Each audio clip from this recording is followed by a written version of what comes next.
Rajarandrappa Nayak, ex-MP and Trust Founder Chairman, Federal Education and Welfare Trust, Raichur.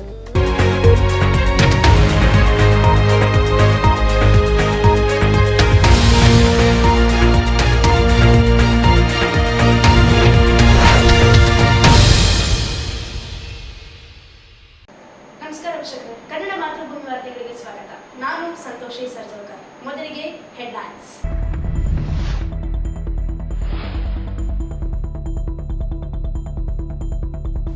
ಭಗವಾನ್ ಮಹಾವೀರ ಜಯಂತಿ, ಭವ್ಯ ಮೆರವಣಿಗೆ, ಮಹಾವೀರರ ಆದರ್ಶಗಳು ದಾರಿದೀಪ. Suresh Verma.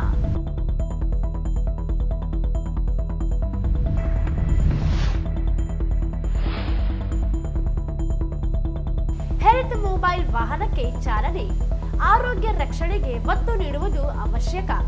Doctor Shivraj Patil.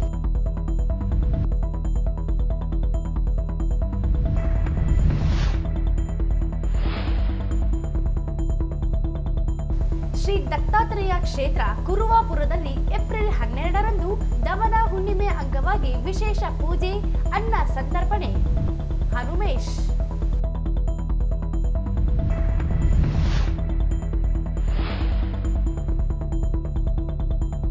Shri Bhavana ಋಷಿ ಜಯಂತಿ ಅಂಗವಾಗಿ ಪದ್ಮ ಸಾಲಿನ ಸಮಾಜದಿಂದ ಮಜ್ಜಿಗೆ ವಿತರಣೆ.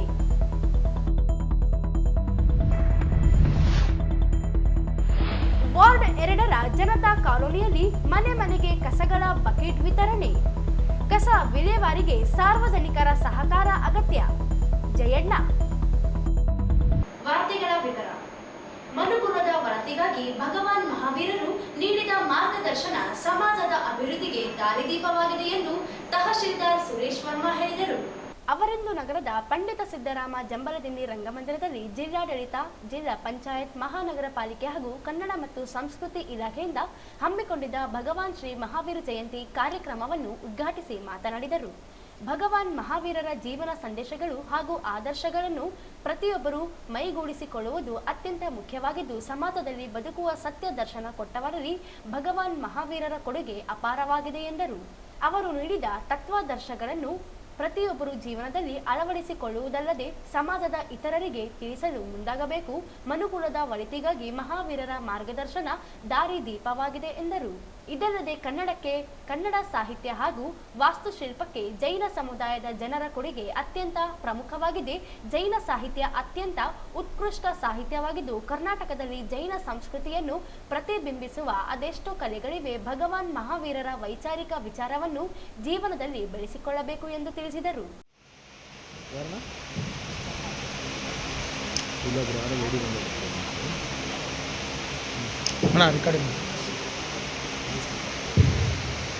ಅಲ್ಲಿ ಮಠದಲ್ಲಿ ಮಾಡಕತ್ತಾರೆ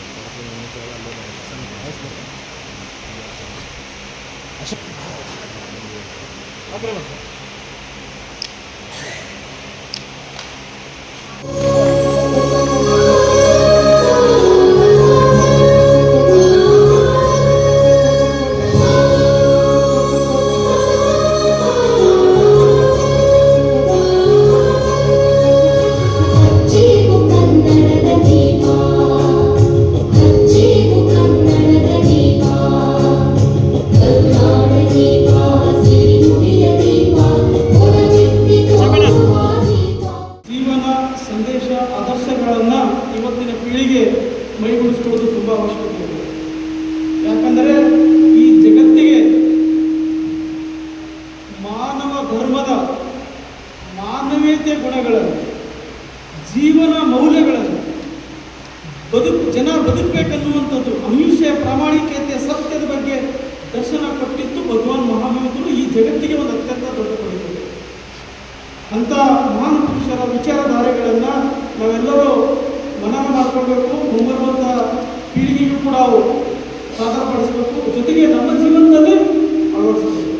ಅವರು ಎಂಥ ವೈಚಾರಿಕ ಪುರುಷರು, ಎಂಥ ತ್ಯಾಗಿಗಳು, ಎಂಥ ಸಮಾಜವನ್ನು ತಿದ್ದುವಂಥ ಕೆಲಸಗಳನ್ನು ಮಾಡಿದ್ದಾರೆ ಅಂತ ಮಹಾನ್ ಪುರುಷರು. ಹಿಂದೆ ಪಾರ್ಶ್ವನಾಥ ಹಿಡಿದು ಮಹಾವೀರ ತೀರ್ಥಂಕರದಲ್ಲಿ ಜೈನ ಧರ್ಮದ ಅತ್ಯಂತ ಶ್ರೇಷ್ಠ ವಿಚಾರಗಳನ್ನು, ಅತ್ಯಂತ ಶ್ರೇಷ್ಠ ಧಾರ್ಮಿಕ ಆಚರಣೆಗಳನ್ನು ಈ ಮನುಕುಲದ ಏಳಿಗೆಗಾಗಿ, ಮನುಕುಲದ ಒಳಿತಿಗಾಗಿ ಮಾರ್ಗ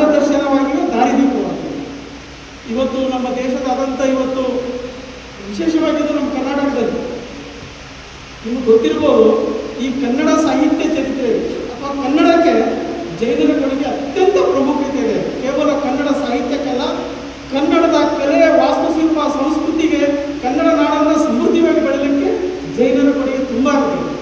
ಇವತ್ತು ಕೇಳಬೇಕು, ಹಿಂದೊಂದು ಕಾಲದಲ್ಲಿ ಕನ್ನಡ ಸಾಹಿತ್ಯ ಚರಿತ್ರೆಯಲ್ಲಿ ಜೈನ ಯುಗ 10ನೇ ಶತಮಾನ 11ನೇ ಶತಮಾನದಿಂದ ಬಸವ ಯುಗವರೆಗೂ ಜೈನ ಸಾಹಿತ್ಯ ಅತ್ಯಂತ ಉತ್ಕೃಷ್ಟ ಮಟ್ಟದ ಶ್ರೇಷ್ಠ ಸಾಹಿತ್ಯ ಇದ್ದು, ಅದು ಕನ್ನಡ ಇತಿಹಾಸದಲ್ಲೇ ಕವಿಗಳಿಗೆ ಆಶ್ರಯ ಕೊಟ್ಟು ಕನ್ನಡ ಸಾಹಿತ್ಯದ ಒಂದು ಅತ್ಯಂತ ಮೇರುಪರ್ವತ ಕೃತಿಗಳನ್ನು ಬರೆದಕ್ಕೆ ಇಡೀ ಸಾಂಸ್ಕೃತಿಕ. ಇದೇ ವೇಳೆ ಪ್ರೇಮಲತಾ ಹರದಾರ ಉಪನ್ಯಾಸ ನೀಡಿ ಮಾತನಾಡಿ, ವರ್ಧಮಾನ್ ದೇವಾನಗರಿ ಎಂದು ಕರೆಯಲ್ಪಡುವವರ ಜೈನ ಧರ್ಮದ 24ನೇ ತೀರ್ಥಕಾರರ ಚರಿತ್ರೆಯು ಶ್ರವಣ ಪರಂಪರೆಯೊಂದಿಗೆ ಭಗವಾನ್ ವೃಷಭನಾಥರಿಂದ ಪ್ರಾರಂಭವಾಗಿ ಅಂತಿಮ ತೀರ್ಥಕರ ಸೈದ್ಧಾಂತ ತತ್ವಜ್ಞಾನದೊಂದಿಗೆ ಮಹಾವೀರ್ ಭಗವಾನ್ ಮಹಾವೀರರು ಮನುಕುಲದ ಒಳಿತಿಗಾಗಿ ಉತ್ತಮ ಮೌಲ್ಯಯುತವಾದ ಸಂದೇಶಗಳನ್ನು ನೀಡಿದ್ದವರಾಗಿದ್ದಾರೆ ಎಂದರು. ಮಹಾವೀರರು ಸುಮಾರು 30ನೇ ವಯಸ್ಸಿನಲ್ಲಿ ಎಲ್ಲ ಲೌಕಿಕ ಆಸ್ತಿಗಳನ್ನು ತ್ಯಾಜಿಸಿ ಆಧ್ಯಾತ್ಮಿಕ ಜಾಗೃತಿಯನ್ನು ಅನುಸರಿಸಲು ಮನೆಯನ್ನು ತೊರೆದು ತಪಸ್ವಿಯಾದರು. ಮಹಾವೀರರು 12.5 ವರ್ಷಗಳ ಕಾಲ ತೀವ್ರವಾದ ಧ್ಯಾನ ಮತ್ತು ಕಠಿಣ ತಪಸ್ಸುಗಳನ್ನು ಅಭ್ಯಾಸ ಮಾಡಿದರು. ನಂತರ ಅವರು ಕೇವಲ ಜ್ಞಾನವನ್ನು ಸರ್ವಜ್ಞತೆ ಪಡೆದರು ಎಂದು ತಿಳಿಸಿದರು. ಶ್ರೀ ವರ್ಧಮಾನ ಹೇ ಶ್ರೀ ವೀರ ಮಹಾವೀರ ಅಂತಿಮ ತೀರ್ಥೇಶ, ನಿನ್ನ ನಮಿತೆ ಗುಣ ಗಂಭೀರ ಸರ್ವಜ್ಞ ವೀತರಾಗಿ ಮತ್ತು ಹಿತೋಪದೇಶಿ ಇರುವವರೆಗೂ ಅಂತಹ ಅಂತಿಮ ತೀರ್ಥಂಕರಾದ ಭಗವಾನ್ ಮಹಾವೀರರಿಗೆ ನಮಸ್ತೆ ಹೇಳಿ ಜೈ ಹೋ ಜೈ ಹೋ ಜೈ ಹೋ. ಅನೇಕ ತೀರ್ಥಂಕರ ಮಂಗಲ ಮಹಾವೀರದಿಂದ ಪಾವನವಾದದ್ದು ಈ ಭಾರತ ದೇಶ. ಅದರಲ್ಲಿಯ ಪುಣ್ಯಪೂರ ನಗರದಲ್ಲಿ ಭಗವಾನ್ ಪಾರಶುನಾಥರ ತೀರ್ಥಕಾಲದಲ್ಲಿ ಸಿದ್ಧಾರ್ಥ ರಾಜರು ವೈಶಾಲಿಯ ಗಣರಾಜ್ಯದ ಅಧಿಪತಿ ಇದ್ದರು. ಅವರ ಪ್ರಿಯ ಪತ್ನಿ ತ್ರಿಶಿಲಾದೇವಿ.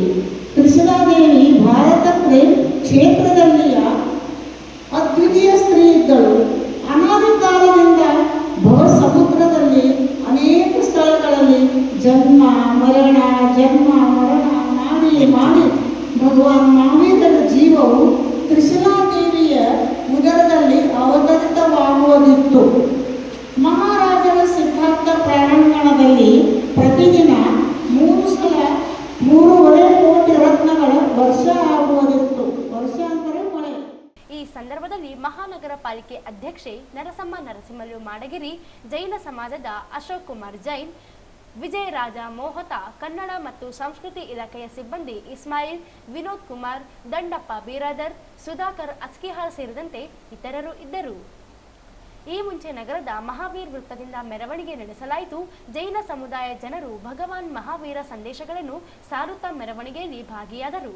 ಸಮಾಜ ಹಿರಿಯರು, ಮಹಿಳೆಯರು, ಮಕ್ಕಳು ಭಾಗವಹಿಸಿದ್ದರು.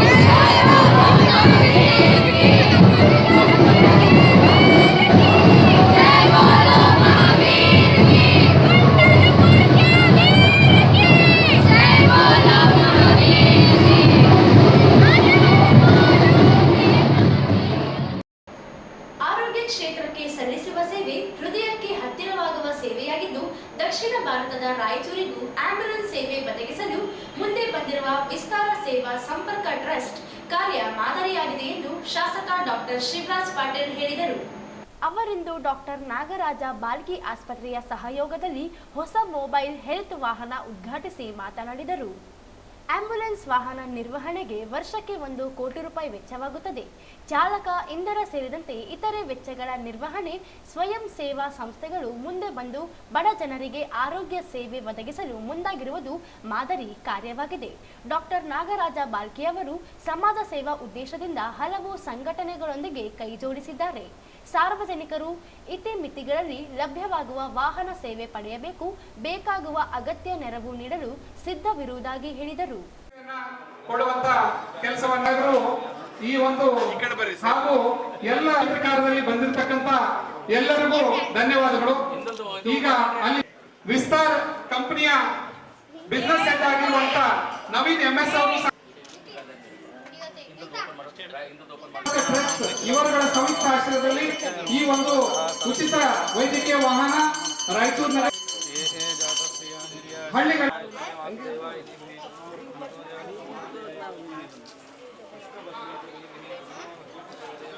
ಲೋಕಾರ್ಪಣೆಯನ್ನ ರಾಯಚೂರು ನಗರದ ಜನಪ್ರಿಯ ಶಾಸಕರಾಗಿರುವಂತಹ ಡಾಕ್ಟರ್ ಶಿವರಾಜ್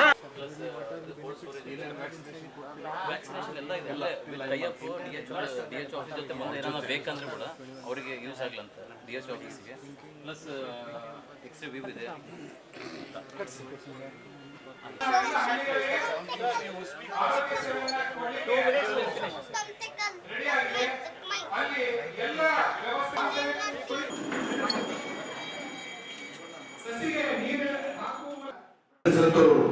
ಎಲ್ಲರ ಖರ್ಚು ಹಿಡಿದ್ರೆ ಬಹುಶಃ 1 ಕೋಟಿ ರೂಪಾಯಿ ಆಗ್ತದೆ.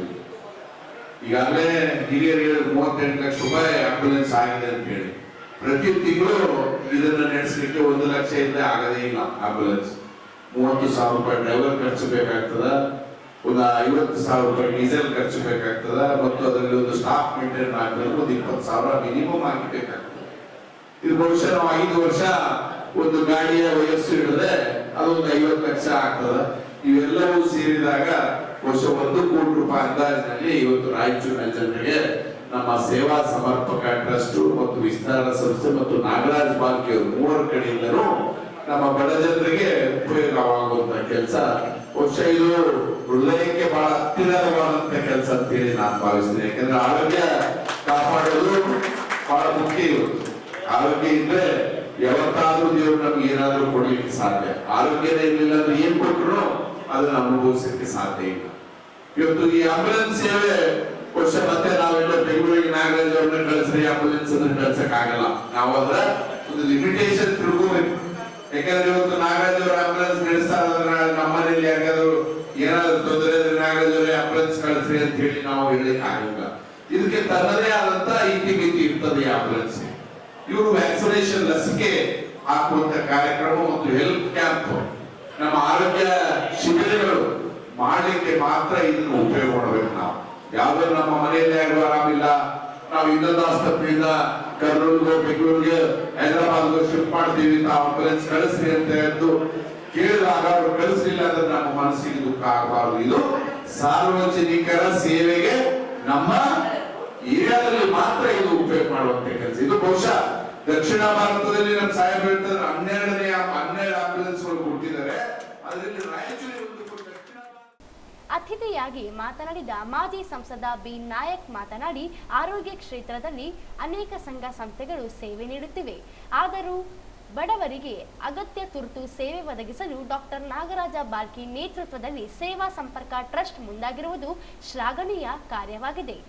ಹೆಚ್ಚು ಆರೋಗ್ಯ ಸೇವೆಗಳು ಜನರಿಗೆ ದೊರೆತಾಗ ಮಾತ್ರ ಆರೋಗ್ಯ ಸುಧಾರಣೆ ಸಾಧ್ಯವಿದೆ ಎಂದರು.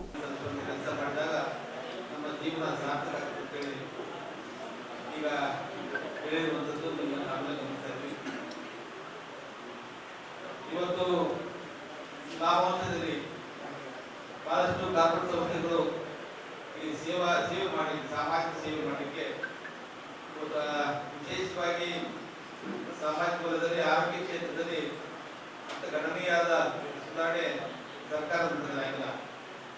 ಶಿಕ್ಷಣ ವಿಚಾರದಲ್ಲಿ ತಗೊಂಡ್ರೆ, ಎಜುಕೇಶನ್ ತಗೊಂಡ್ರೆ ಸರ್ಕಾರಗಳು ಹೇಳಿಕೊಳ್ಳುವಂಥ ಸಾಧನೆಯನ್ನ ಈ ದೇಶದಲ್ಲಿ ರಾಜ್ಯದಲ್ಲಿ ಮಾಡಿಲ್ಲ.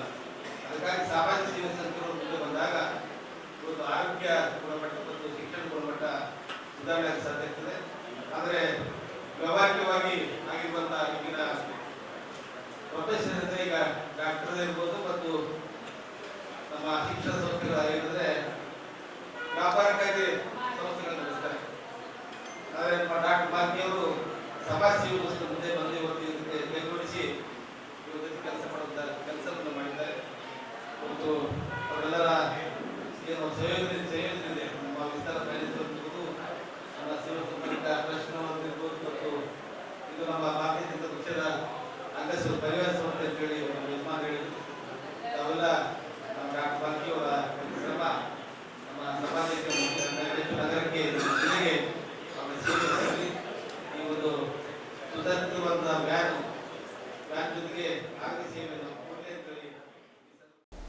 ಕಾರ್ಯಕ್ರಮದಲ್ಲಿ ವಿಸ್ತಾರ ಸಂಸ್ಥೆಯ ರಾಜಣ್ಣ, ಮಾಜಿ ಶಾಸಕ ಬಸನಗೌಡ ವ್ಯಾಗವಾಡ್, ಮಹಾನಗರ ಪಾಲಿಕೆ ಆಯುಕ್ತ ಜುಬೀನ್ ಮಹೋಪಾತ್ರ, ಷಣ್ಮುಖಪ್ಪ ವೆಂಕಟಾಪುರ್, ಡಾಕ್ಟರ್ ನಾಗರಾಜ್ ಬಾಲ್ಕಿ ಸೇರಿದಂತೆ ಅನೇಕ ಗಣ್ಯರು, ವೈದ್ಯರು, ಸಾರ್ವಜನಿಕರು ಭಾಗಿಯಾಗಿದ್ದರು. ತಾಲೂಕಿನ ಸುಕ್ಷೇತ್ರ ಪುರುವಾಪುರ ಶ್ರೀ ದತ್ತಾತ್ರೇಯ ದೇವಸ್ಥಾನದಲ್ಲಿ ಏಪ್ರಿಲ್ 12ರಂದು ದವನದ ಹುಣ್ಣಿಮೆ ಅಂಗವಾಗಿ ವಿಶೇಷ ಪೂಜೆ, ಅನ್ನ ಸಂತರ್ಪಣೆ ಕಾರ್ಯಕ್ರಮ ಆಯೋಜಿಸಲಾಗಿದ್ದು, ಸದ್ಭಕ್ತರು ಹೆಚ್ಚಿನ ಸಂಖ್ಯೆಯಲ್ಲಿ ಭಾಗವಹಿಸುವಂತೆ ಹನುಮೇಶ್ ಮನವಿ ಮಾಡಿದರು. ಅವರಿಂದು ಮಾಧ್ಯಮಗೋಷ್ಠಿ ಉದ್ದೇಶಿಸಿ ಮಾತನಾಡಿ, ಶ್ರೀ ದತ್ತಾತ್ರೇಯ ಇವರ ಅವತಾರ ಶ್ರೀಪಾದ ವಲ್ಲಭ ತಪೋಭೂಮಿಯಾಗಿರುವ ಕುರುವಾಪುರಕ್ಕೆ ರಾಜ್ಯ ಸೇರಿದಂತೆ ವಿವಿಧ ರಾಜ್ಯಗಳಿಂದ ಸಹಸ್ರಾರು ಭಕ್ತರು ಆಗಮಿಸುತ್ತಿದ್ದಾರೆ. ಮೂಲಭೂತ ಸೌಕರ್ಯಗಳಿಲ್ಲದೆ ಭಕ್ತರು ತೊಂದರೆ ಅನುಭವಿಸುತ್ತಿದ್ದಾರೆ. ಕೃಷ್ಣ ನದಿಗೆ ಸೇತುವೆ ನಿರ್ಮಾಣ ಕಾಮಗಾರಿ ಇನ್ನೂ ಅಪೂರ್ಣವಾಗಿಯೇ ಉಳಿದಿದೆ. ಬೇಸಿಗೆಯಿಂದ ಕೃಷ್ಣ ನದಿ ದಾಟಿ ಹೋಗಲು ತಾತ್ಕಾಲಿಕ ರಸ್ತೆ ವ್ಯವಸ್ಥೆ ಮಾಡಲಾಗಿದೆ. ಭಕ್ತರು ವಿಶೇಷ ಪೂಜಾ ಕಾರ್ಯಕ್ರಮದಲ್ಲಿ ಭಾಗವಹಿಸಿ ಕೃತಾರ್ಥರಾಗಬೇಕು. ನಾಗಾರ್ಜುನ ರೆಡ್ಡಿ ನೇತೃತ್ವದಲ್ಲಿ ಪೂಜಾ ಕಾರ್ಯಕ್ರಮಗಳು ಆಯೋಜಿಸಲಾಗಿದ್ದು, ಹೆಚ್ಚಿನ ಸಂಖ್ಯೆಯಲ್ಲಿ ಜನರು ಆಗಮಿಸಿ ದರ್ಶನ ಪಡೆಯಬೇಕೆಂದು ಮನವಿ ಮಾಡಿದರು. ಚೆನ್ನಾಗಿ ಮಾಡೋಣ ಅನ್ನೋ ಒಂದು ನಿರ್ಧಾರ ತಗೊಂಡು ಇವತ್ತಲ್ಲಿ ನಾವು ಭಕ್ತಾದಿಗಳ ಸಹಾಯದಿಂದ ಬ್ರಿಡ್ಜಿನ ಮುಗಿದಿಲ್ಲ ಸರ್, ಹಬ್ಬದಲ್ಲಿ ಇದೆ ಬ್ರಿಡ್ಜಲ್ಲಿ ನಾವು ರಸ್ತೆಯನ್ನು ಹಾಕಿದ್ದೀವಿ ಸರ್. ಒಂದು ಮೋರಂ ಹಾಕಿ ನದಿಯೊಳಗೆ ನದಿ ಕೆಳಗಡೆಯಿಂದ ನದಿಯೊಳಗೆ ಮಂದಿರವರೆಗೆ ಹೋಗುವಂತೆ ಒಂದು ಸಣ್ಣದಾದ ದಾರಿಯನ್ನು ಮಾಡಿದ್ದೀವಿ ಸರ್. ಈ ಒಂದು ಪೂರ್ಣಿಮೆ ಭಾಳ ವಿಶೇಷ ಪೂರ್ಣಿಮೆ ಸರ್. ತಮಗೆಲ್ಲ ಗೊತ್ತಿರ್ಬೋದು, ನಮ್ಮ ಸುತ್ತಮುತ್ತ ನೂರಾರು ಮಂದಿರಗಳಲ್ಲಿ ರಥೋತ್ಸವ ನಡೀತದೆ ಸರ್ ಈ ಒಂದು ಪೂರ್ಣಿಮೆ ದಿವಸ. ಹೀಗಾಗಿ ಈ ಒಂದು ಪವಿತ್ರ ದಿನ ಪೂರ್ಣಿಮೆ ದಿನದಂದು ನಾವಲ್ಲಿ ಒಂದು ಪೂಜಾ ಕಾರ್ಯಕ್ರಮ ಇಟ್ಕೊಂಡು ಎಲ್ಲ ಭಕ್ತಾದಿಗಳು ಈ ಒಂದು ಕಾರ್ಯಕ್ರಮಕ್ಕೆ ಮೊದಲಿಂದಲೂ ಕೂಡ ಅಂತರ್ರಾಜ್ಯಗಳಾಗಿದ್ದ ಮಹಾರಾಷ್ಟ್ರ, ತೆಲಂಗಾಣ ಮತ್ತು ಆಂಧ್ರಪ್ರದೇಶ ಮತ್ತು ತಮಿಳುನಾಡಿನಿಂದ ಭಕ್ತಾದಿಗಳು ಬರ್ತಾರೆ. ಅವರು ಮೊದಲಿನಕ್ಕಿಂತ ಮುಂಚೆ ಆತ್ಮೂರ್ಗೆ ಹೋಗಿ ಅಲ್ಲಿ ಕಾರ್ಯಗಳಿಟ್ಟು ಅಲ್ಲಿಂದ ಅನುಭವಗಳ ಮುಖಾಂತರ ಹೋಗ್ತಾ ಇದ್ದಾರೆ.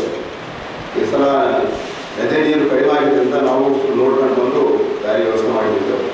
ಅದೆಲ್ಲ ಭಕ್ತಾದಿಗಳಲ್ಲಿ ಮನವಿ ಮಾಡ್ಕೊಳ್ತಾ ಇದ್ದೀವಿ ಹೆಚ್ಚಿನ ಸಂಖ್ಯೆಯಲ್ಲಿ. ಯಾಕಂದರೆ ನೂರಾರು ವರ್ಷಗಳ ಇತಿಹಾಸ ಇರುವಂಥ ತಪೋಭೂಮಿ ಸರ್ ಅದು. ಶ್ರೀಪಾದ ವಲ್ಲಭ ದತ್ತಾತ್ರೇಯ ಪ್ರಥಮಾವತಾರ ಶ್ರೀಪಾದ ವಲ್ಲಭ ಸ್ವಾಮಿಗಳ ತಪೋಭೂಮಿ ಸರ್ ಅಲ್ಲಿ. ಹಾಗಾಗಿ ನಾವು ತಮ್ಮ ಮುಖಾಂತರ ಎಲ್ಲ ಭಕ್ತಾದಿಗಳಲ್ಲಿ ಮನವಿ ಮಾಡ್ಕೊಳ್ತಾ ಇದ್ದೀವಿ.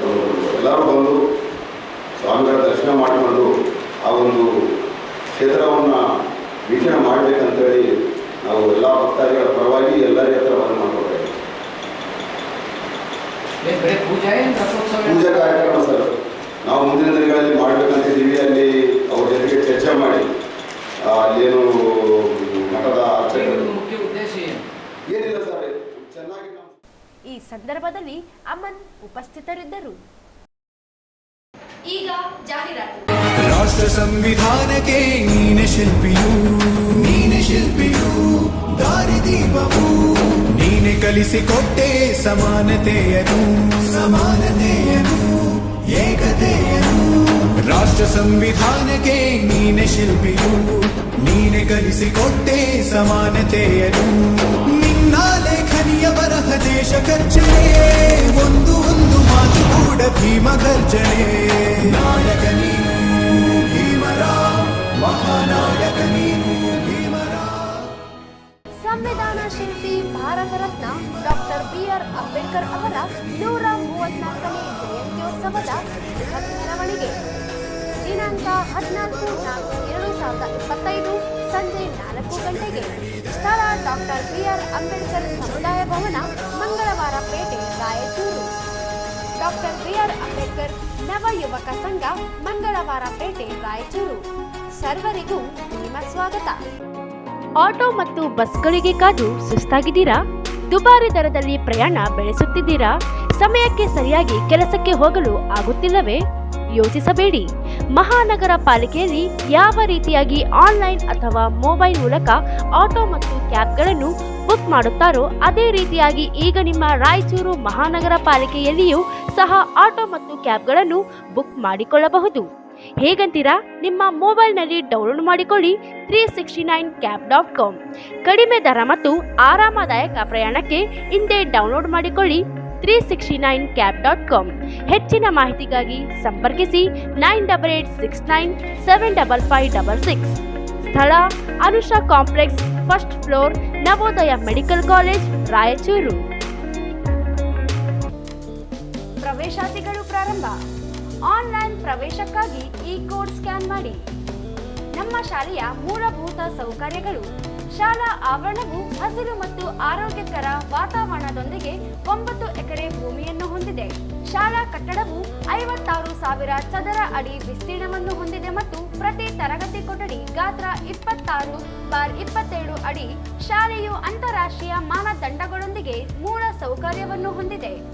ಅತ್ಯುತ್ತಮ ಮೂಲ ಸೌಕರ್ಯ, ತರಬೇತಿ ಪಡೆದ ಅನುಭವಿ ಮತ್ತು ನವೀನ ಅಧ್ಯಾಪಕರು, ನಿಧಾನಗತಿಯ ಕಲಿಯುವವರಿಗೆ ಪರಿಹಾರ ಕ್ರಮಗಳು, ಅಗತ್ಯವಿದ್ದಾಗ ವಿದ್ಯಾರ್ಥಿಗಳಿಗೆ ವೈದ್ಯಕೀಯ ಸೌಲಭ್ಯವನ್ನು ಒದಗಿಸುವುದು, ವಿಜೇತರು ಮತ್ತು ಭಾಗವಹಿಸುವವರಿಗೆ ಬಹುಮಾನಗಳು ಮತ್ತು ಟ್ರೋಫಿಗಳೊಂದಿಗೆ ವಿದ್ಯಾರ್ಥಿಗಳನ್ನು ಪ್ರೋತ್ಸಾಹಿಸುವುದು, ವೈಯಕ್ತಿಕ ಮಾರ್ಗದರ್ಶನ ಮತ್ತು ಸಮಾಲೋಚನೆ ನೀಡುವುದು, ಸಂಬಂಧಪಟ್ಟ ಎಲ್ಲರ ಸುರಕ್ಷತೆ ಮತ್ತು ಸುರಕ್ಷತೆಗಾಗಿ ಆವರಣದಲ್ಲಿ ವಿವಿಧ ಸ್ಥಳಗಳಲ್ಲಿ ಶೈಕ್ಷಣಿಕ ವಾತಾವರಣವನ್ನು ಬೆಳಗಿಸುವುದು, ಚಟುವಟಿಕೆ ಆಧಾರಿತ ಬೋಧನೆ, ವಿಶ್ವ ದರ್ಜೆಯ ಪಠ್ಯಕ್ರಮ, ಸಮಗ್ರ ಹ್ಯಾಂಡ್ಸ್ ಮತ್ತು ಚಟುವಟಿಕೆಗಳು, ಡಿಜಿಟಲ್ ತರಗತಿ ಕೊಠಡಿಗಳು, ಸುರಕ್ಷಿತ ಸಾರಿಗೆ ಸೌಲಭ್ಯ, ಸಂಪೂರ್ಣ ಸುಸಜ್ಜಿತ ಕಂಪ್ಯೂಟರ್ ಲ್ಯಾಬ್ ಮತ್ತು ಸಂಯೋಜಿತ ವಿಜ್ಞಾನ ಪ್ರಯೋಗಾಲಯ, ವಿವಿಧ ಪುಸ್ತಕಗಳೊಂದಿಗೆ ಸುಸಜ್ಜಿತ ಗ್ರಂಥಾಲಯ, ಯೋಗ, ಕರಾಟೆ, ಸಂಗೀತ ಮತ್ತು ನೃತ್ಯ ಮತ್ತು ಕಲೆಯಂತಹ ಪಠ್ಯೇತರ ಚಟುವಟಿಕೆಗಳು.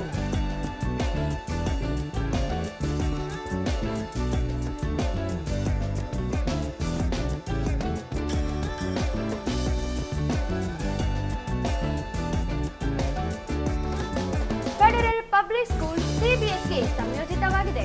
13-2-323/1/1 opposite IDS IB Yermarus camp, Raichur. ಹೆಚ್ಚಿನ ಮಾಹಿತಿಗಾಗಿ 6361966567 ಅಥವಾ 9449959786ಗೆ ಕರೆ ಮಾಡಿ. ಶ್ರೀ ಭಾವನಾ ಋಷಿ ಭದ್ರಾವತಿ ಜಯಂತಿ ಅಂಗವಾಗಿ ಪದ್ಮಶಾಲಿ ಸಮಾಜದಿಂದ ಸಾರ್ವಜನಿಕರಿಗೆ ಮಜ್ಜಿಗೆ ವಿತರಣೆ ಕಾರ್ಯ ಶ್ಲಾಘನೀಯ ಎಂದು ಹಿಂದುಳಿದ ಜಾತಿಗಳ ಒಕ್ಕೂಟದ ಜಿಲ್ಲಾಧ್ಯಕ್ಷ ಕೆ ಶಾಂತಪ್ಪ ಹೇಳಿದರು. ಅವರು ನಗರದ ನಿಜ ಶರಣ ಅಂಬಿಗರ ಚೌಡಯ್ಯ ವೃತ್ತದಲ್ಲಿ ಪದ್ಮಶಾಲಿ ಸಮಾಜದಿಂದ ಶ್ರೀ ಭಾವನಾ ಋಷಿ ಭದ್ರಾವತಿ ಜಯಂತಿ ಅಂಗವಾಗಿ ಆಯೋಜಿಸಿದ್ದ ಮಜ್ಜಿಗೆ ವಿತರಣೆ ಕಾರ್ಯಕ್ರಮಕ್ಕೆ ಚಾಲನೆ ನೀಡಿ ಮಾತನಾಡಿದರು. ಸಾಮಾಜಿಕ ಕಾರ್ಯಕ್ರಮದಲ್ಲಿ ಪದ್ಮಶಾಲಿ ಸಮಾಜ ಯಾವತ್ತೂ ಮುಂದಿದೆ. ಸಾಮಾಜಿಕ ಚಿಂತನೆ ಯಾರೋ ಹೇಳಿದರೆ ಬರೋದಲ್ಲ, ಅದು ತಾನಾಗಿಯೇ ಅಳವಡಿಸಿಕೊಂಡಾಗ ಮಾತ್ರ ಸಮಾಜ ಉದ್ಧಾರವಾಗುತ್ತದೆ ಎಂದರು.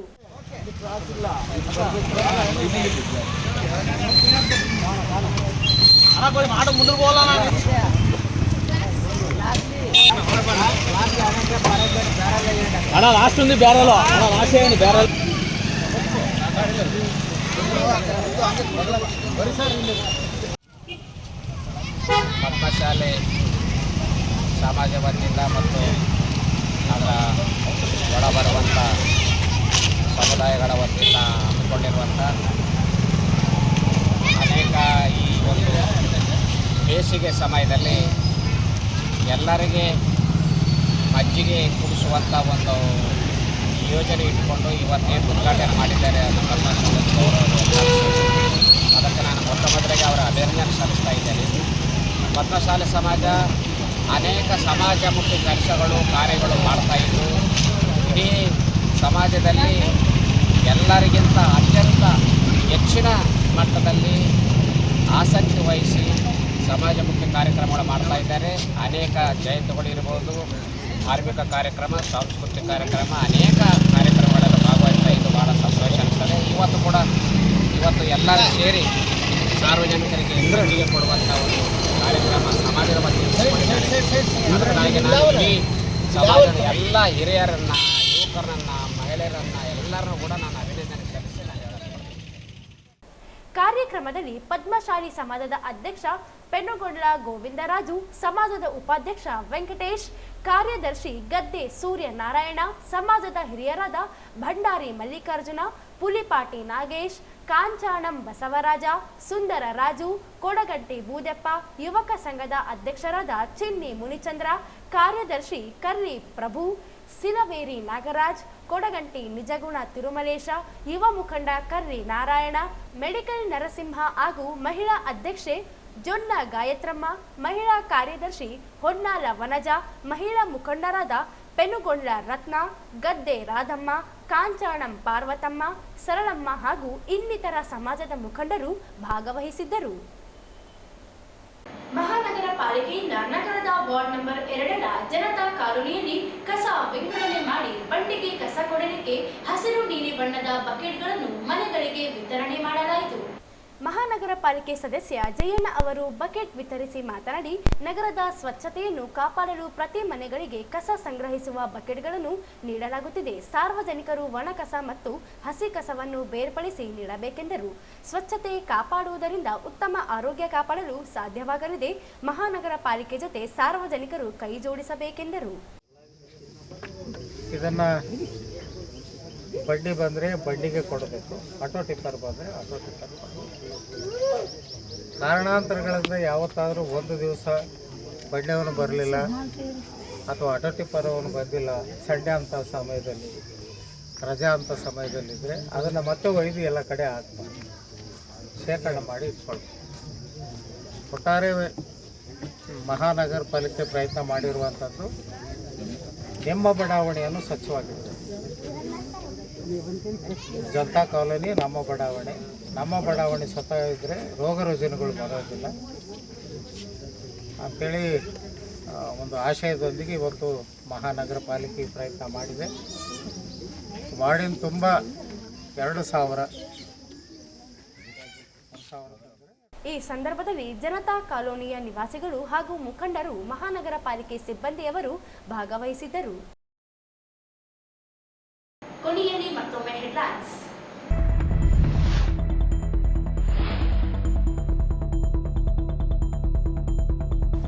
ಭಗವಾನ್ ಮಹಾವೀರ ಜಯಂತಿ, ಭವ್ಯ ಮೆರವಣಿಗೆ, ಮಹಾವೀರರ ಆದರ್ಶಗಳು ದಾರಿದೀಪ. ಸುರೇಶ್ ವರ್ಮಾ.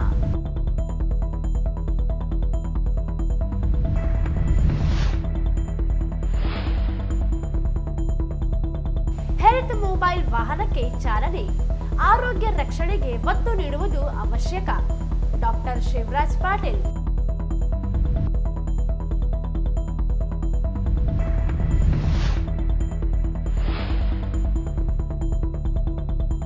ಶ್ರೀ ದತ್ತಾತ್ರೇಯ ಕ್ಷೇತ್ರ ಕುರುವಾಪುರದಲ್ಲಿ ಏಪ್ರಿಲ್ 12ರಂದು ದವನ ಹುಣ್ಣಿಮೆ ಅಂಗವಾಗಿ ವಿಶೇಷ ಪೂಜೆ, ಅನ್ನ ಸಂತರ್ಪಣೆ.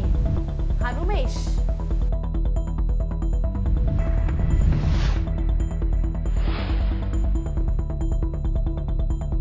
ಶ್ರೀ ಭಾವನಾ ಋಷಿ ಜಯಂತಿ ಅಂಗವಾಗಿ ಪದ್ಮ ಸಾಲಿನ ಸಮಾಜದಿಂದ ಮಜ್ಜಿಗೆ ವಿತರಣೆ.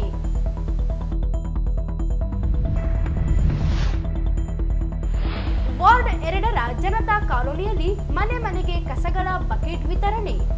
ಕಸ ವಿಲೇವಾರಿಗೆ ಸಾರ್ವಜನಿಕರ ಸಹಕಾರ ಅಗತ್ಯ. ಜಯಣ್ಣ. ಇಲ್ಲಿಗೆ ವಾರ್ತೆಗಳ ಪ್ರಸಾರ ಮುಕ್ತಾಯವಾಯಿತು. ಮುಂದಿನ ವಾರ್ತೆಗಳೊಂದಿಗೆ ಮತ್ತೆ ಭೇಟಿಯಾಗೋಣ. ವಂದನೆಗಳು.